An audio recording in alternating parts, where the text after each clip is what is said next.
Welcome to season 2 of Behind the Bar. We are so excited that in 2021, Fred and I have both been asked to join you again.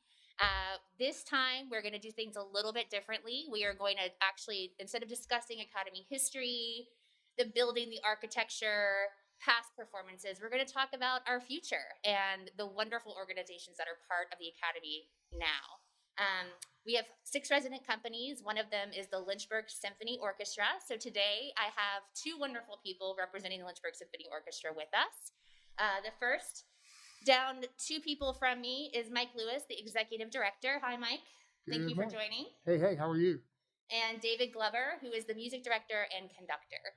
Thanks for having us. Absolutely. We are so excited to start this resident journey with you guys. We're going to kick it off, though, with the most important, the meat and potatoes of Behind the Bar, which is the booze. Nobody knows booze like Fred Scheib down there, our beer aficionado / facilities manager, which has now become the second most important part of his job at the Academy. Fred, what are we drinking today? Well, our generous sponsors from Blue Ridge Beverage, they have provided us with a barrel-aged cider from Chateau Marset. It doesn't open. Mine's not opening. Okay, got it. Yeah. Okay. It's okay. Yeah, it's a little wonky on top. Wow, look how clear that is. It's very clear. Usually you see cider as a cider-like color to it. But anyway, this is from Chateau Marset Cider Works in Floyd, Virginia. Using all Virginia apples, the blend comprising in this cider was fermented and aged and in a combination of neutral French and American oak barrels. The lightly carbonated, you see that, lightly carbonated off-dry barrel-aged cider has beautiful apple aroma and a hint of oak on the palate. It has a alcohol, has an ABV of 6%. 6% seems high for a cider, right? Usually ciders are like 5 and less, so. Yeah, so cheers. Yeah, let's do this. Cheers.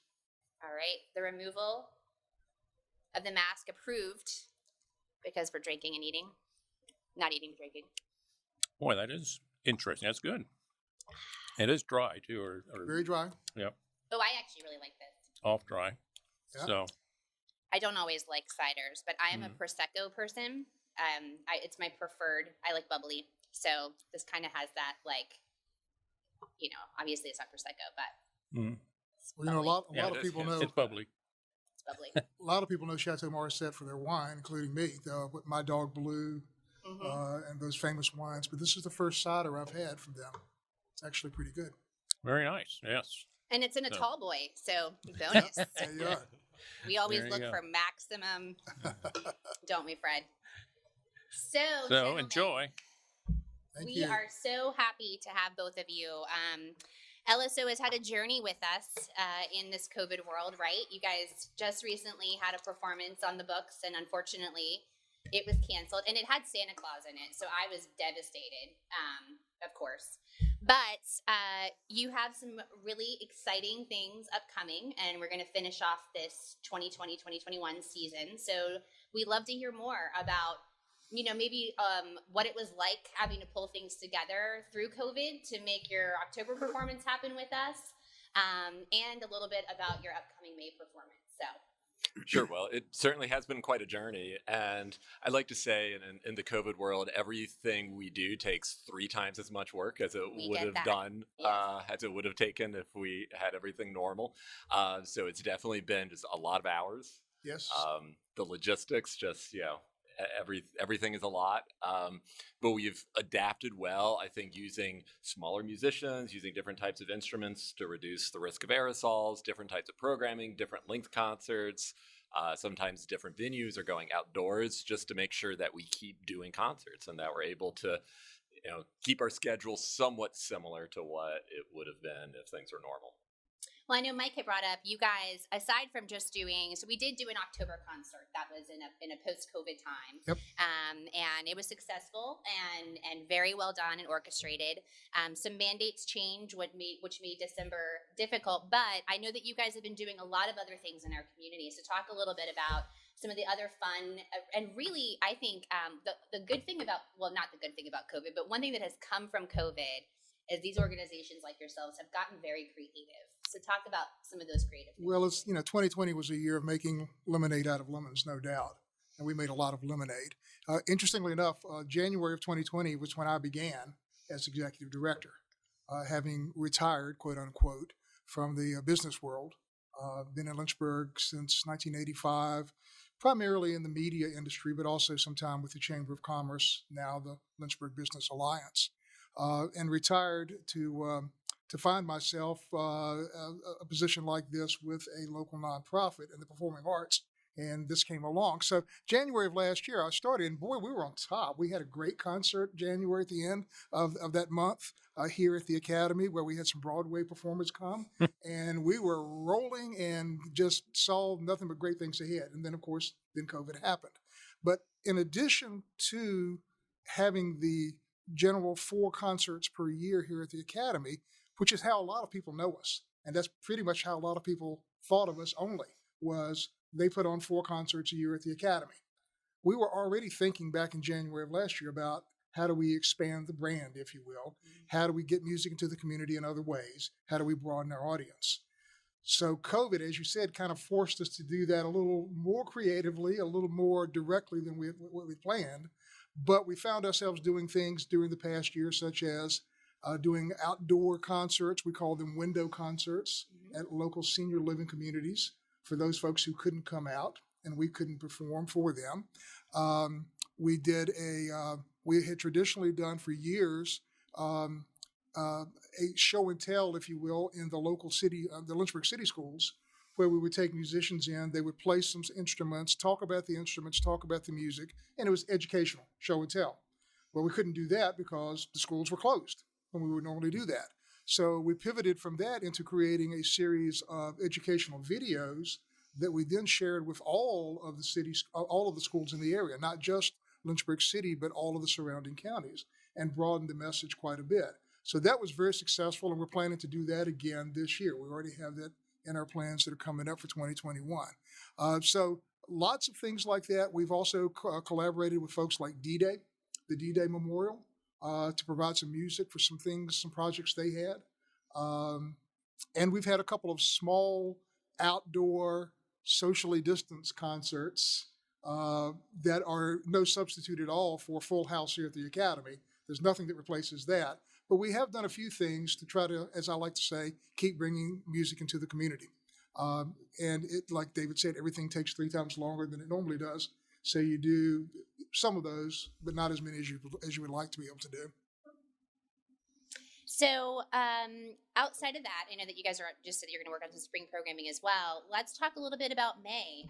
Before we got started, we were talking about this acclaimed act that you guys have built into your May performance. So tell us a little bit about who that is and what you're doing, I think, after we talk about it, to continue to ensure that people are coming to see you guys safely and that your musicians are going to be able to perform safely. Yeah, so this act you mentioned, they're called Time for 3, and they were originally scheduled to come in February as our February concert, but due to the COVID situation, we've decided it makes more sense to push them down the road till May. We agree, as the Academy, we too are not actually really putting performances out there till May, and I think it's just the smart, responsible thing to do as a performing arts venue. So, well, I think also this act is so great. We want as many people as possible in Lynchburg to be able to see them. And even if maybe somehow, with all the right protocols followed, we could have done it in February, just, a lot of folks, rightfully so, are not comfortable coming out. So I think May is going to just be a better time. And let's be honest, these sorts of acts are expensive. And I think it's good for people to understand that. There is such an expense that comes with what the Lynchburg Symphony Orchestra does, what you pay your performers, which is a wonderful thing. And so it's really important that people, I think, understand the value of you guys being really smart with judging the right audience, for being able to bring in quality entertainment into Lynchburg. Yeah, and we try every year to bring in guest artists, but I think maybe every other year or so on average, we try to bring in a really national headlining type artist. And so Time for Three is that group this year. And they've played with orchestras all over the world. They've made recordings with them. They've commissioned new works and given premieres with orchestras all over the country. So when they started, they called themselves a classically trained garage band because they were just like three guys who loved to get together and jam in all sorts of different styles. And one of them has like jazz background, one has bluegrass, and one does beatboxing. And so like they've got all these different talents, but at the same time, they were trained at the Curtis Institute, which is arguably one of the best, if not the best, music school in the country or maybe the world. So they've got classical chops. They played concertos with orchestras. They've been in orchestras. So they've just got talent coming from so many different angles. And that allows them to create this incredibly dynamic performance of all these different genres and styles blended together. So they've got so much energy. I've worked with them a lot, and I feel like they've got like the energy and the spirit of like a 12-year-old, but all the experience of the 35, 40 years of playing that they have behind them. So they're just a ton of fun, and I'm really excited that they're coming to Lynchburg. And I'm also really thrilled that we started talking to them back over the summer about what might this look like if we're still in COVID restrictions, because normally they come and they perform with a full symphony orchestra of 70 people. And one of the things, of course, we can't do on that stage. 70 people on the stage. Which is already a huge amount of people on that stage in a non-COVID world. It is. You cannot distance 70 people here. I think it's hard to distance 70 people, period, and get them to play together. You're just over so much space. Yeah. So they've very graciously worked with us, and we've had their charts arranged for a smaller number of performers. So we're looking at more like a 35-piece orchestra that still will bring a great sound, still be exciting for our audiences, but is going to be logistically possible if we're still distanced in May. So somebody who doesn't know about this trio, which is not me, what instruments do they play? Oh, so it is 2 violins and a double bass, which is it's a very unique combination of people, right? Because you got 2 high instruments, 1 low instrument. But like they're so inventive. The arrangements, a lot of which they do themselves, or they have people that they've worked with a lot. These arrangements sound so awesome. You can go and just do like a YouTube search, find videos, or you can go to their website, which is TF3, so like timefor3.com, and they've got samples there and videos of them doing stuff alone and with orchestras, so you can get a taste of the incredible vibrancy that they bring to their music. I will definitely check it out. You had me at beatboxing, and if they actually were to beatbox during your performance, I think that would really bring something new and different to the Lynchburg Symphony. Well, that's just it. There's a vocal element to some of their numbers as well, not just the playing the instruments. Yeah, they sing now. But they also sing. That was a new element. They added. They're really into making sure that they keep reinventing themselves, that what they do doesn't get stale. So every time you see them, you don't know what they're going to do because they're always working to bring that extra spark. That's awesome. So we are going to be losing one performance that was from your season this year, correct? So we're basically taking what was in February. If somebody already had like your 2021 season brochure, you'd be taking your February concert and you'd just be pushing that one back into May. Yes, so it ends up on the same date. May 1st was supposed to be our last concert. That's what Time for Three is going to move into. And then the concert that was supposed to be there, we're going to move into next season. We've already postponed that one a number of times, but it's going to be a collaboration with our youth orchestra and with a guest violin soloist, and it's going to take a huge number of people. We're talking like 70 or 80. The hopes is that will be in a post-COVID world is what we're going to need. Some new hybrid world where that actually can work. Correct? Yeah, so we'll push that to next season, and fingers crossed that will make it work. And we're still keeping the holiday concert, which I know everybody looks forward to at the Christmas season. We always say when I first started here, we had 0 holiday programming. Like when I say 0, we showed Die Hard in the warehouse, and that was which is a Christmas movie. It is. I know. Of course it is. If you talk to my other half, that is Christmas movie. Is played along with every other holiday movie in my household. But I was appalled because I am such a huge Christmas person. I was like, this is it. This is pathetic. So then when we open and we have Nutcracker and we have LSO, and there's nothing more magical than this space. And you feel like you want to get dressed up and come, and your family engages in a different way. And I've always loved your holiday concert. It's just beautiful. Not that all your concerts are, but. Well, thank you. And it's such a fun concert to perform because there's so many different elements. We usually bring in singers or guests, or this year we're going to have Santa and the Santa. Bells of the Blue Ridge. The Santa. The Santa. Yes. The real Santa. The Santa. Yeah, and it's too bad that we couldn't do it live, but we were able to create some virtual till the end of this year. It's okay. Content. Yeah. That's right. Yep. Yeah. So coming back in December, of course, every year we will, make that Always happen in be some here. way. So what else, guys, would you want us to know? We've got about 5 or 6 more minutes, and I'd love to hear, if you wanted to message something right now about the Lynchburg Symphony Orchestra for our watchers, what would you want people to know about your organization? I'll go back to the collaborations. We talked about a few of those, and David briefly mentioned that the October concert will include participation with the Lynchburg Symphony Youth Orchestra. Which actually is a separate organization from us. Most people are surprised, and probably rightly so, that we're not one organization. We are working much more closely with them, collaborating with them in ways we haven't before, and working towards a partnership with them that would be a lot more in line with what you would expect. So that concert will just be an example of that. But that's one of the projects that we have going on now, is to try to have both the youth orchestra and the adult, if you will, orchestra, working more closely in concert, no pun intended, working closely in concert with each other for, again, bringing music to the community and also supporting the education, music as education in the community. And then the other thing would be, I'd be remiss as the executive director, I'm the business guy. This is the music guy, I'm the business guy. I'd be remiss if I didn't remind folks that we always need support. Who doesn't these days? But, without having concerts, we're not selling any tickets, we're not getting that revenue.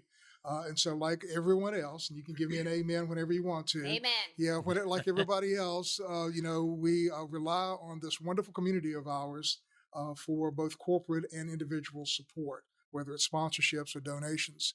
And we're fortunate to receive a fair share of that.